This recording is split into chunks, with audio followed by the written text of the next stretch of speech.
नमस्कार अंकितास ओडिया किचन को आपण मानक स्वागत। आज मु मैंगोर गोटे बढ़िया पुडिंग रेसिपी आपन को देखेबी। यार ना होची मैंगो ट्रिफल डिलाइट। एटा 3 लेयर वाला पुडिंग। प्रथम लेयर कस्टर्ड, द्वितीय लेयर बिस्कुट रो गोटे पाउडर लेयर, थर्ड लेयर होची मैंगो। तो चलंतु देखि नबा आजिर रेसिपी। जदि ये रेसिपीटी आपण मानक भल लगे ताले प्लीज लाइक करंतु, शेयर करंतु और मो चैनल को सब्सक्राइब करंतु। प्रथमे आम गोटे गिनारे नहीं जावा अध गिना क्षीर बॉइल्ड मिल्क मु नहीं। एबे क्षीर रे आम ऐड करबा 3 टीस्पून कस्टर्ड पाउडर। मु एठी मैंगो फ्लेवर्ड कस्टर्ड पाउडर नहीं। आपण पाखे जदि नाही ताले वैनिला फ्लेवर नेले भी चलिबो, किंतु मैंगोटा बेटर होई थाए। एबे आम या साइड रखीदबा। आ नेक्स्ट स्टेप रे मु गोटे एठी पैन गरम करिछि, गोटे एठी गाढ़ुआ पैन गरम करिछि। सेथरे गरम करिछि 3 गिना क्षीर। जो गिना रे मु कस्टर्ड मेजर करथिली सेई गिना रे मु एठरे क्षीर नउछि। 3 ରୁ 3.5 गिना क्षीर नेले परफेक्ट हम। एबे क्षीर आमर बॉइल हो गलानी। आमे कस्टर्ड जो गिना रे मिक्स करथिले ताको आउ थरे भलो भाबरे मिक्स कर दे के आमे क्षीर रे ऐड करि दबा। आ सब जिंस को मिक्स करि दबा। गैस रो फ्लेम एई समय आपण लो रखिथिबे। एबे एथरे आमे करिबा 6टा बड़ चम्मच चीनी। आपण आपन निज टेस्ट अनुसार कम या बेसी भी करि पारंती। चीनी ऐड कर सारा पर आम गैस रो फ्लेम को बढ़ई दबा। को भल कि गाढ़ा हवा पर्यंत मिक्स करिबा। एई समय आपण गोटे चीज ध्यान रे रखिबे कि आपण बिल्कुल भी याको गोलेबा छाड़िबेनी, नहले एटा तळे लागि जिवो। देखंतु हमर भल भाबरे बॉईल भी हेई गलानी आ एटा गाढ़ा भी हेई गलानी। एबे गैस रो फ्लेम को मु बंद कर देइछि। आ आपण देखि पारथिबे एटा एबे पतला अछि आ ठंडा हेई गले एटा गाढ़ा हेई जिवो। एबे हम याको साइड रे रखि दबा ठंडा हवा पई। नेक्स्ट स्टेप रे मु एठारे गोटे ग्राइंडिंग जार नहीं आइछि आ सेथरे ऐड करूछि 12 पीस गुड्डे बिस्किट। एटा काजू दाना वाला गुड्डे बिस्किट नहीं मु एठारे। एबे गुड्डे बिस्किट को आमे पाउडर बनै दबा ग्राइंड करिकि।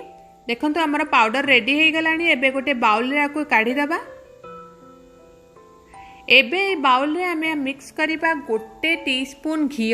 जदि आपण घी यूज करबा को चाहू नांती ताहले भी चलिबो, काइना गुड्डे बिस्किट रे बटर रही थाए। एबे ए घी को बिस्किट को आमे भल भाबरे मिक्स करि दबा। देखंतु हमर मिक्सचर रेडी हे गलानी। एबे आको साइड रे रखि दबा। आ नेक्स्ट मु नेइची गोटे गिना मैंगो पल्प। मैंगो को साइज साइज करी काटी के तार जो पल्पटा मु एठारे नेइची। बे आमे प्रस्तुत करिवा पुडिंग। सेति पई मु 3टी ग्लास नेइची, जोटा कि ट्रांसपेरेंट, कहिना पुडिंग जो 3 लेयर वाला पुडिंग अछि ना, सेति पई ट्रांसपेरेंट ग्लास नेले एटा भलो कि देखा जिवो। हमर कस्टर्ड भी भलो भाबरे ठंडा हे जाइछि। आमे याको आउ थरे मिक्स कर दे कि 2 बड़ चम्मच कस्टर्ड को आमे ग्लास रो तळ पोर्शन रे रखि दबा।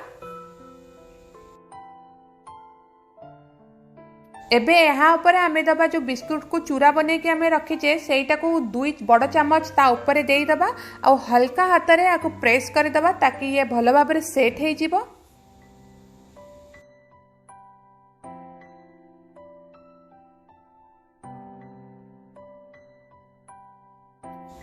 नेक्स्ट स्टेप रे मु एठारे गोटे लेयर मैंगोर जो चंक्स रखीची ताको दे देबी। मु 2 बड़ चम्मच मैंगो चंक्स प्रति ग्लास रे देबी ताकि गोटे भल लेयर मैंगोर हो जाओ। एबे ता ऊपर जो कस्टर्ड आमे बनै थिले सेथरु 2 बड़ चम्मच दे देबी। भल भाबरे मु याको देई साला परे तिके स्प्रेड कर देबी, जा फल रे कि हमर मैंगोर चंक्स ता बाहर को देखा जिवनी। फाइनल गार्निशिंग पाई मु जो बिस्किट रो चूरा बनै थिली सेटा को ऊपर दे देबी। आपण न देले भी चलिबो, किंतु देले बहुत सुंदर देखा जाई थाए। आउ ता ऊपर मु ऐड करिबी जो मैंगो चंक्स मु काटी के रखिथिली ताको दे देबी। देखंतु केते बढ़िया देखाउची। एबे ये जो पुडिंग को आमे फ्रिज रे आधा घंटा पर्यंत रखि दबा, जहा फल रे कि या भलो भाबरे सेट हे जिवो। देखंतु आधा घंटा परे केते सुंदर देखा जाउची। हमर कस्टर्ड भी भलो से सेट हे जाइची। आ हमर जो बिस्किट लेयर अछि सेटा भी फ्रिज भितरे टाण हे जाइची। बहुत सुंदर, बहुत टेस्टी देखा जाउची। आशा करूची आपन को ये रेसिपीटी बहुत भलो लागिथिबो।